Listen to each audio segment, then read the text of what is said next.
तो किसी गांव में किसी ने बोल दिया कि भाई माँ तो गाया पोठा ना खैर बेटो किसो आईएएस बनी। तो मेरी पीढ़ी का मैं हाल बता दूं, मेरे दादाजी दादी जी 30 किलोमीटर दूर पानी लेने के लिए जाते थे, मेरे पापा जी खेती करते थे, और तीसरी पीढ़ी में मैं हूँ जो दिल्ली के शक्ति मंत्रालय में बैठूंगा आने वाले समय।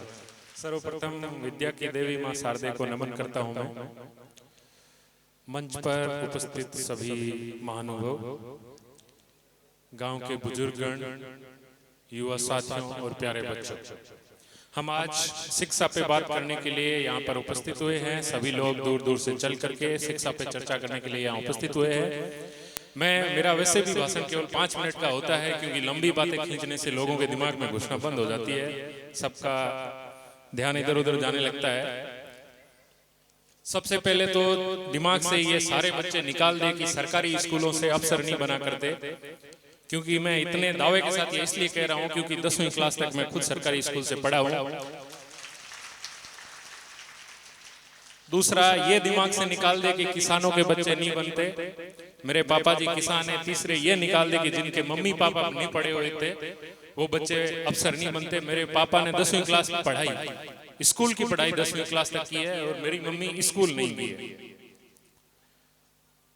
एक छोटी सी बात, मेरी मम्मी की शिक्षा है, उस शिक्षा पे मैं बात करूंगा कि मेरे घर में 20-25 गायें थी, और 4 साल तक मेरा सिलेक्शन नहीं हुआ था। जब मैं 3-3.5 साल तक नहीं हुआ था मेरा बीटेक होने के बाद, तो किसी गांव में किसी ने बोल दिया कि भाई माँ तो गाया पोठा ना खैर बेटो किसो आईएएस बनी।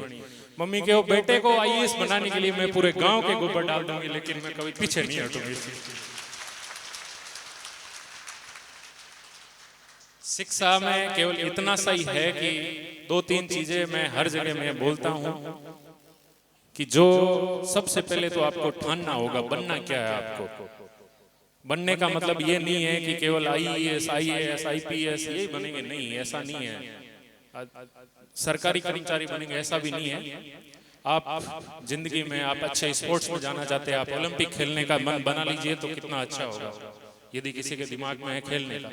तो जिस क्षेत्र में, जिस फील्ड में आप अच्छा करना चाहते हैं, उस फील्ड में आपको निरंतरता बनाए रखनी है। हमेशा यही सोचना है कि यही करते रहना है। जो आप करना चाहते हैं, जिंदगी में बनना चाहते हैं, उस पर आपको हमेशा काम करना है।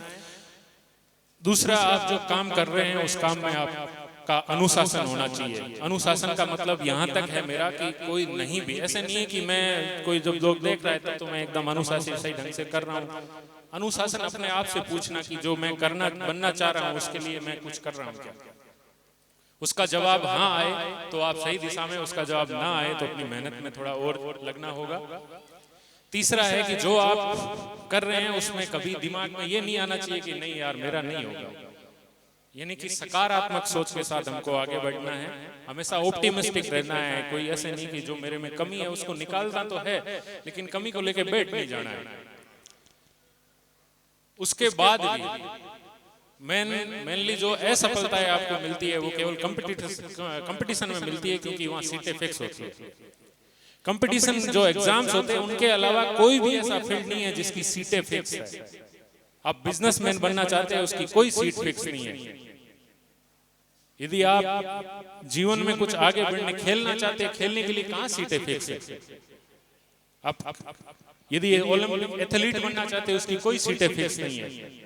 तो आपको केवल कंपटीशन एग्जाम के अलावा किसी भी उसमें सीटें फिक्स नहीं है। तो उस जगह यदि आप ज्यादा ताकत झोंकते हैं तो मेरे हिसाब से उसका जो परिणाम है, उसका जो परिणाम का प्रतिशत है वो ज्यादा होता है।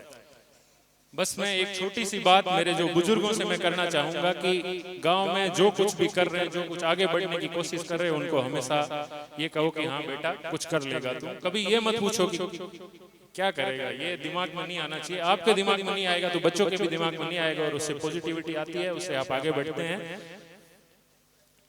शिक्षा ही एक ऐसी चीज है जो जिंदगी बदलने का मौका देती है। जब भी किसी कोई मेरे से पूछता है गांव के आसपास किंगो बेटो है, नेड़ले गांव वाला पूछे किंगो बेटो है, नाम बताओ यार, ओढ़ के नहीं जना गया यार, ओ की तुम आ गयो, तो ओ की तुम आ गयो, क्योंकि शिक्षा ही जिंदगी मन पूछा है। नहीं तो मम्मी पापा नहीं जाने अभी तक लोग। लेकिन जैसे आईपीएस साहब ने बताया कि लोग मिट्टी में चलते थे नंगे पांव, तो मेरी पीढ़ी का मैं हाल बता दूं, मेरे दादाजी दादी जी 30 किलोमीटर दूर पानी लेने के लिए जाते थे, मेरे पापा जी खेती करते थे, और तीसरी पीढ़ी में मैं हूं जो दिल्ली के शक्ति मंत्रालय में बैठूंगा आने वाले समय में। आप सभी का बहुत बहुत धन्यवाद। अभिषेक जी और ये भाई सुनील जी, ये ऐसे लोगों की हमारे समाज में बहुत जरूरत है जो शिक्षा पे बात करते हैं, ग्रामीण शिक्षा को लेकर के आगे बढ़ने की बात करते हैं। आप सबका बहुत बहुत धन्यवाद। जय हिंद, जय भारत।